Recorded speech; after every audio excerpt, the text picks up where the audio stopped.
October 25, 1944, 6:37 hours off Samar Island, Philippine Sea torpedoes.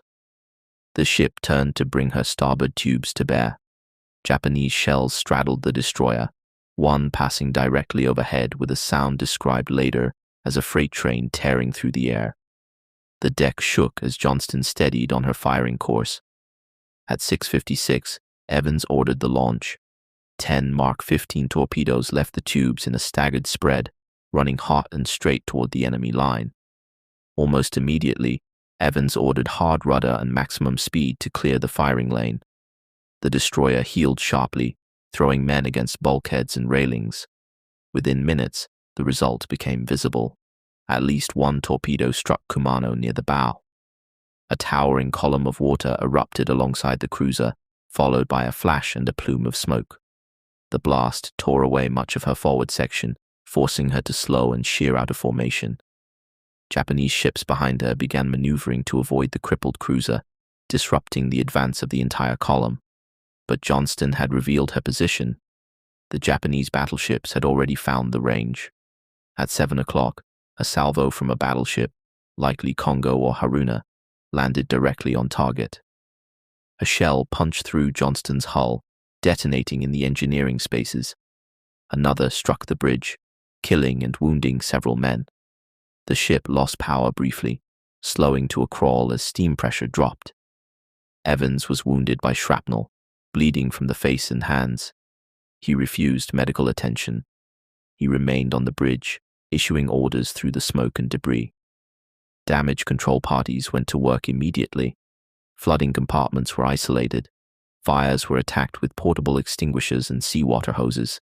Within minutes, partial power was restored, and Johnston began to move again, slower now, but still afloat. The destroyer turned back toward the enemy. Evans ordered gunfire resumed. Johnston's remaining 5-inch guns engaged Japanese cruisers at ranges between 8,000 and 12,000 yards, firing as rapidly as the loaders could work. The shells burst against superstructures, knocking out gun directors and anti-aircraft positions. Observers later credited Johnston with damaging at least 2 additional cruisers during this phase of the action. The Japanese response was relentless. Shell after shell struck the destroyer. The aft guns were knocked out. Communications were reduced to shouting and hand signals. Steering became erratic as hydraulic lines were severed. Despite the damage, Johnston continued to fire, continued to maneuver, continued to draw attention away from the escort carriers fleeing to the east. By 7:20, Johnston had taken more than a dozen major hits. At this point, the ship was barely making 17 knots. Her superstructure was shredded, her decks were slick with oil and water, yet she remained between the Japanese fleet and the American carriers. Other ships joined the fight. USS Hull and USS Heermann made their own torpedo attacks, charging through shellfire to strike at the battleships. Heermann fired torpedoes at Yamato herself, forcing the massive battleship to turn away to avoid the threat. For crucial minutes, the Japanese advance slowed again, broken by evasive maneuvers and confusion. Meanwhile, American aircraft began arriving overhead. Pilots launched from the escort carriers with whatever weapons they had, depth charges, machine guns, even empty racks. They attacked Japanese ships repeatedly, diving through flak and smoke.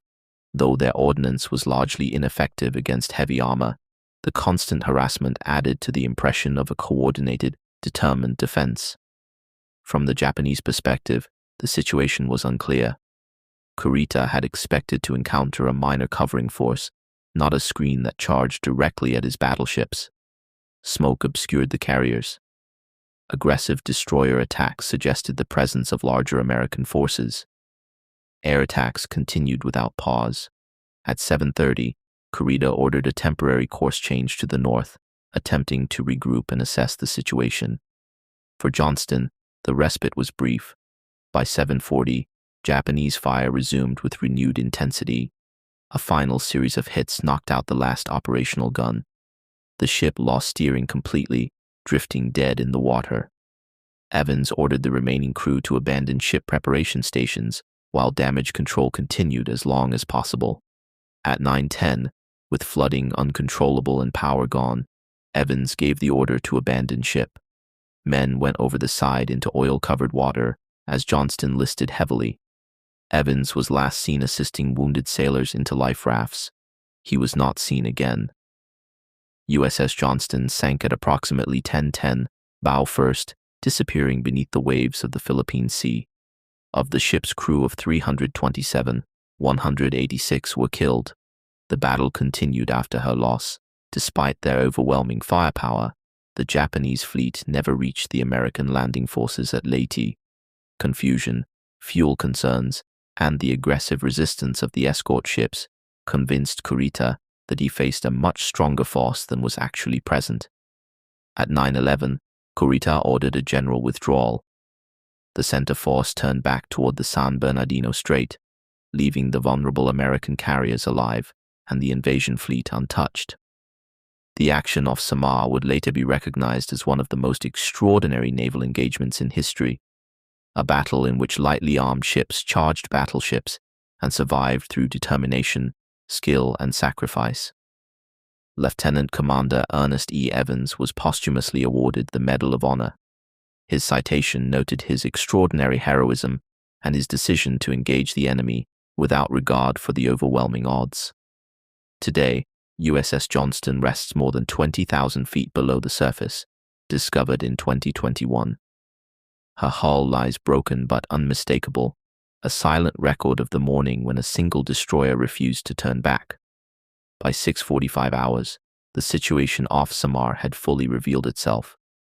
The small American task unit, later known as Taffy 3, was not facing a scouting force, but the main body of the Imperial Japanese Navy's center force. Ahead of them were 4 battleships, including Yamato, the largest battleship ever built. Behind them followed 6 heavy cruisers, 2 light cruisers, and 11 destroyers. Their guns outranged the American escort carriers by more than 20 miles. USS Johnston was already running at flank speed. Commander Ernest E. Evans stood on the bridge, exposed to spray and shell splashes. He knew the numbers. He knew the odds. There was no confusion about what lay ahead. The destroyer was armed with 10 Mark 15 torpedoes, 5-inch guns, and a thin steel hull never meant to trade fire with capital ships. At 6:58, Evans gave the order to lay smoke and charge. Japanese lookouts initially mistook the approaching ship for a cruiser. Then the shell splashes began walking closer. Water columns rose around Johnston as 14-inch shells from Congo and Haruna straddled her course. Still, she closed the distance. At 7:10, Johnston reached torpedo range. Evans ordered a hard turn to port. One by one, the torpedoes left their tubes, streaking toward the Japanese line. Moments later, a violent explosion tore into the heavy cruiser Kumano, blowing off her bow and forcing her out of formation. For the first time that morning, the Japanese advance slowed. But Johnston had been seen.